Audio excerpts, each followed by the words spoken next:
Gente, por favor, mesmo assentados, pegue suas Bíblias e abram lá em Lucas, capítulo de número 22. Eu quero deixar aqui anunciado que nós vamos trabalhar, Deus permitindo, elencar três destaques e vamos orar em cima desse tema. E no culto da noite, Deus permitindo, vamos elencar 3 ações em cima desse mesmo tema. Então, são 3 destaques nessa manhã. Se vocês puderem vir no culto da noite, vamos enumerar 3 ações para que esse assunto continue a ser desdobrado, continue a ser trabalhado para a nossa edificação. Mesmo assentado, mas com reverência, abra sua Bíblia, do Evangelho de Lucas, capítulo 22, versículo de número 19. Tomando o pão, havendo dado graças, Lucas 22, versículo 19. Tomando o pão, havendo dado graças, o partiu e deu-lhe, dizendo: este é o meu corpo, que por vocês é dado, por vocês é entregue, por vocês é oferecido.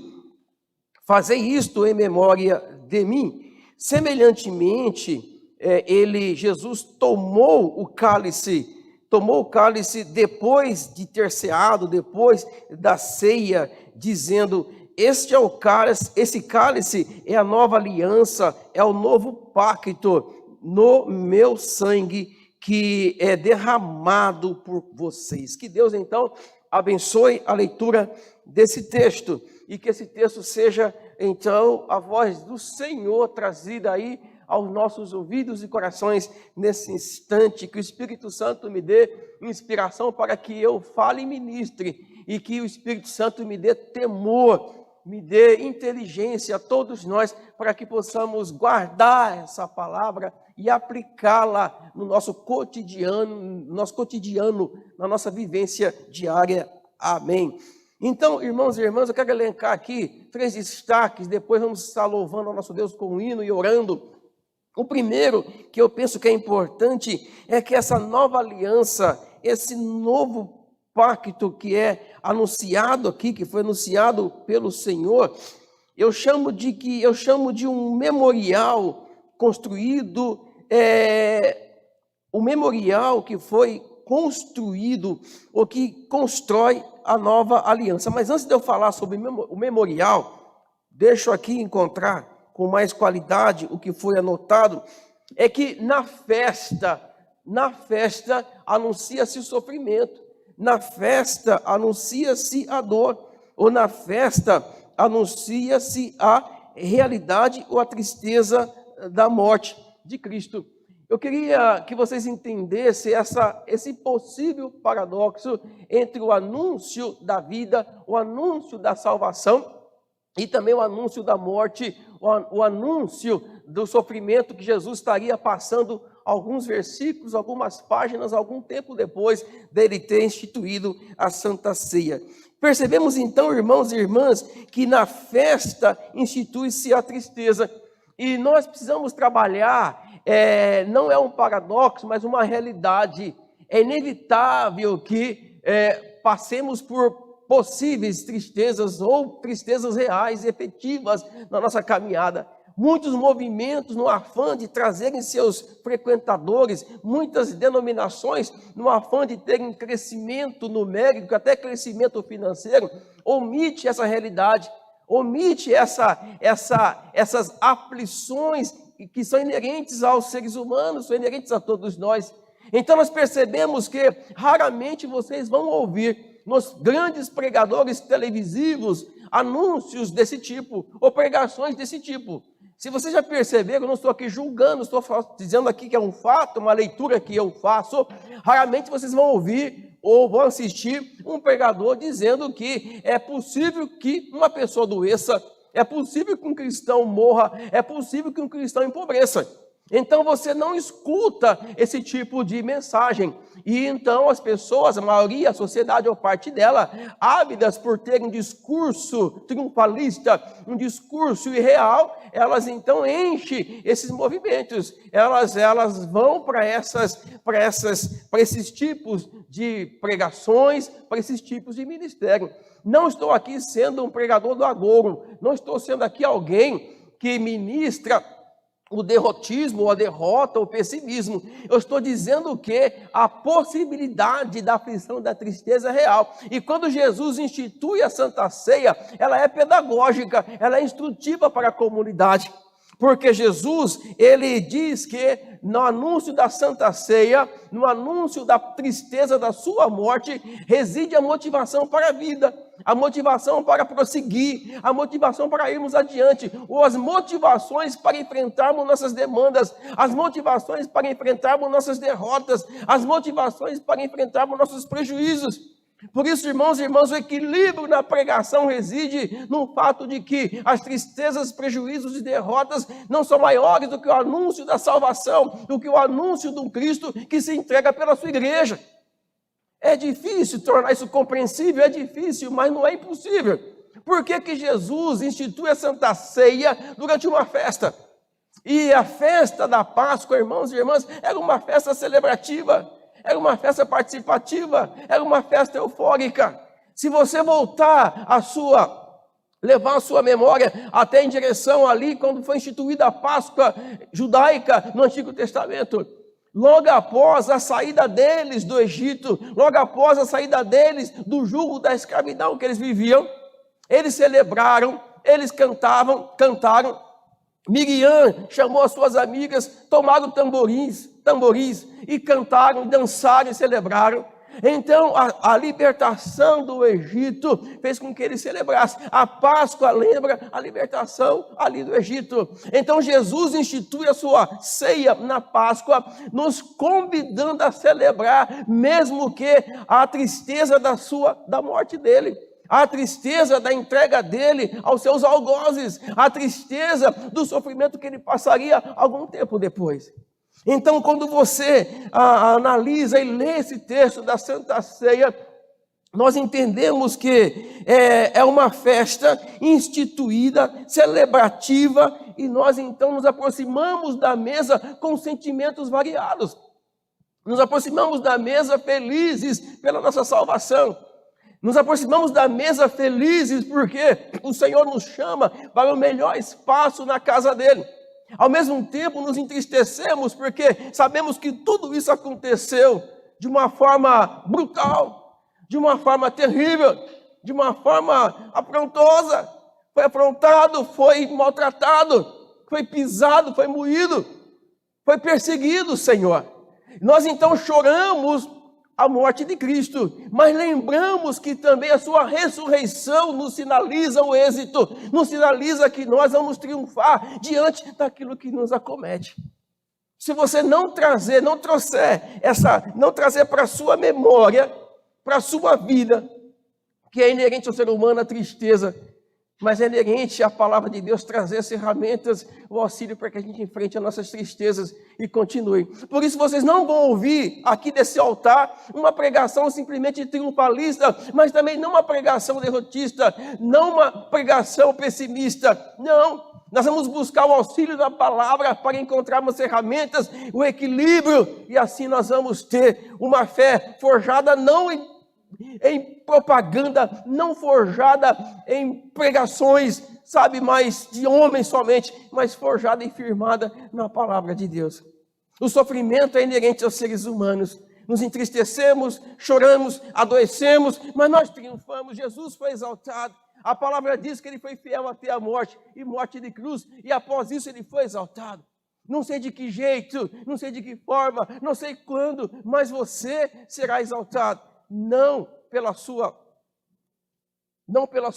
glória ou pelas suas virtudes somente, mas pela palavra do Senhor. Então, o destaque na palavra é que a Santa Ceia foi instituída em uma festa, mas ao mesmo tempo sinalizou-se nessa festa a tristeza da morte de Jesus, que iria acontecer alguns dias depois. Por isso, se houver uma situação como essa, de enfrentamento no meio do povo de Deus, se você tiver alguma afronta que tem lidado com ela, se você tem algum tipo de rancor de alguém, se você tem algum tipo de dor em relação ao que fizeram com você, então hoje é o momento de colocarmos diante do Senhor, a mesa do Senhor, e olharmos para Jesus que foi afrontado. Jesus teria todas as razões do mundo, Emiliane, para ser uma pessoa simplesmente, sabe, uma pessoa, se é o termo correto, lamentosa, por tudo que fizeram com ele. Israel não o acolheu, o templo não o acolheu, mas Jesus, ele prevaleceu, sabe por quê? Porque ele sabia em que ele acreditava, sabia de que ele tinha vindo. Essa é a fé que nos faz, durante as tristezas, termos a perseverança em nome de Jesus. O segundo destaque que chamou a minha atenção, meus irmãos e minhas irmãs, é que no memorial se constrói uma nova aliança. Olha, presta atenção no termo "se constrói". Eu sei que se nós fôssemos de uma certa denominação que prega que uma vez salvo, sempre salvo, eu diria, você já está aliançado e acabou a prosa. Não, eu e nós metodistas acreditamos, biblicamente falando, que essa nova aliança ela é construída, sabe, fileira a fileira, em uma parede, em um muro, em uma construção sólida, enraizada na rocha que é Jesus Cristo, mas construída. Então a Santa Ceia, ela nos mostra, eu falo isso muitas vezes, eu falo para a igreja, nós estamos em uma aliança com Cristo, a Santa Ceia é uma prova disso, mas eu penso que nós estamos construindo a nossa aliança, ela está sendo construída paulatinamente. Às vezes você constrói uma parede, você tem que retirar algumas fileiras, você tem que derrubar algumas partes dessa casa, mas volta à construção. A única construção que está pronta é a nossa lá no céu, porque é Jesus que está construindo. Ele vai terminá-la, se não terminou ainda, mas é Ele. E nele nós colocamos toda a nossa confiança. Mas na nossa construção, meus irmãos e irmãs, pensa numa construção que ela é feita dia após dia, ela é feita sob o sol escaldante, ela é feita em cima de uma realidade hostil, mas nós estamos construindo. Por isso, nessa manhã, ao participar da ceia do Senhor, lembre que a sua aliança está sendo construída dia após dia. E hoje, nessa hora, nesse dia, eu ouso afirmar que você se fortaleceu mais um pouco naquilo que é a sua convicção acerca do Deus que você serve. Diga amém, sim ou não, tudo bem até aqui? Por isso, irmãos e irmãs, o destaque que eu trago nesse texto, quando Jesus fala aqui, num texto que nós lemos que o sangue dele sinaliza um novo pacto, sinaliza uma nova aliança, nós percebemos também que essa aliança que está sendo construída por você através das suas renúncias, através dos pedidos que nós temos de perdão para com o Senhor, através do nosso desejo de sermos pessoas melhores, nessa nova aliança, as coisas, as mazelas, irmãos e irmãs, sabe, os prejuízos, humanamente falando, da antiga aliança, elas não perduram mais. Se você não trouxer a história da antiga dispensação para debaixo da história da nova dispensação, a fé torna-se sem sentido, porque nós não damos conta de viver a realidade da antiga dispensação, da antiga aliança. Não damos conta de sermos iguais a Moisés, iguais a Davi, iguais aos profetas, iguais a Elias, iguais a Eliseu. Não damos conta de lidarmos, irmãos e irmãs, com aquilo que lidaram os nossos irmãos, ou com aquilo que não lidaram os nossos irmãos. Essa nova aliança que está sendo construída traz para vocês e para nós, para mim, privilégios nunca antes experimentada por aqueles que faziam parte de uma aliança que não deu certo, porque os seres humanos não conseguiram executá-la. Mas nessa nova aliança que está sendo construída, nós somos privilegiados, porque nós temos um mediador chamado Jesus Cristo de Nazaré. Nosso mediador não são mais profetas, homens bons e valorosos, mulheres valorosas, mas não são mais eles. Nossos mediadores não são eles. Nosso mediador nessa nova aliança é Jesus Cristo. E querido e querida, não há como você não amar e não desejar e não querer ter esse Cristo ao seu lado e com você. A partir do momento que a gente começa a conhecer esse Jesus, nos apaixonamos por ele. Eu sei que às vezes não é bem compreendido essas afirmativas do tipo, eu me apaixonei por Jesus. É uma forma contemporânea de louvar, e para nós que somos mais antigos, essa forma contemporânea fere um pouco nossos ouvidos. Imagina que liberdade é essa? Apaixonar-se por Jesus, recolha-se a sua significância, rapaz. Como é que pode? Presta atenção, respeita que ele está lá. Nós aprendemos, e não foi errado isso, a termos um medo de Deus medonho, tremendo. Olha, aquele Deus vai te quebrar as pernas, olha que o Senhor vai. Eu olho para o Antigo Testamento, eu morro de medo. Meu Deus, se o Senhor for nos punir, igual aquelas pessoas recebiam suas punições, o que será de nós? Então, quando Deus quer me dar uma chicotada cipuada, Jesus fala assim: Pai, é o Jonas. Lembra dele? É o Jonas. O Jonas. Então, o Senhor Jesus faz a nossa mediação. O Senhor Jesus leva as nossas orações, a nossa súplica. O Espírito Santo leva aos ouvidos do Pai. Por isso, nessa nova dispensação, nessa nova aliança, temos o privilégio de nos relacionarmos com Deus numa intimidade nunca antes vista na antiga dispensação. Você abraçar Jesus, isso é coisa de doido, imagina. Lembra quando as crianças foram abraçar Jesus, o que falaram para Jesus? O que falaram para as crianças? Esses meninos aqui, essas crianças que essa algazarra abraçando Jesus, ele fala: não os impeçais, diga amém. Jesus abre uma possibilidade. Mas vamos para o último destaque. Eu quero trabalhar com vocês agora esse destaque que Deus colocou no meu coração. Esse destaque eu quero traduzi-lo através de um hino.